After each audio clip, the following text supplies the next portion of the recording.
अस्सलाम वालेकुम दोस्तों, कैसे हैं आप? उम्मीद है आप सब खैरियत से होंगे। दोस्तों, कोरोना वायरस ने पूरी दुनिया में तबाही मचाई है और ये वायरस क्या है इसका जवाब आपको मैं दूसरी वीडियोस में दे चुका हूँ। दोस्तों, इंसान ने हर दौर में अपना दिफा किया है और इंशाल्लाह इस दफ़ा भी करेगा।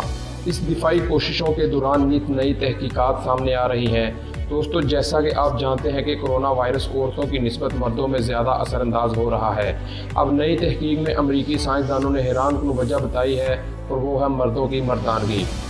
दोस्तों, मेल ऑनलाइन के मुताबिक साइंसदानों ने इस तहकीक में बताया है कि मर्दों के खिसिये इनके कोरोना वायरस से ज़्यादा मुतासिर होने की वजह हो सकते हैं, क्योंकि इनके खिसिये मुमकिन तौर पर वायरस के लिए महफूज तरीन जगह है जहाँ वो इंसानी मुदाफ़ती निज़ाम से छुप कर रह सकता है और अपनी अफजाइश करने के बाद वो इंसान पर मुकम्मल हमला कर सकता है, क्योंकि वायरस अपनी तादाद पूरी करने के बाद हमला करता है। दोस्तों, साइंसदानों की टीम के सरबराह का कहना था कि वायरस ACE2 प्रोटीन जैसे खुलियों को निशाना बनाता है, जो फेफड़ों, दिल और मकद की आंतड़ियों के अंदर पाए जाते हैं।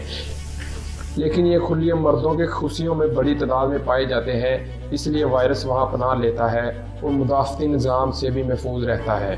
दोस्तों, चैनल को सब्सक्राइब ज़रूर करें, इस वक्त मुझे सब्सक्राइबर की बहुत ज़रूरत है, और वीडियो को भी लाइक लाजमी करें। शुक्रिया।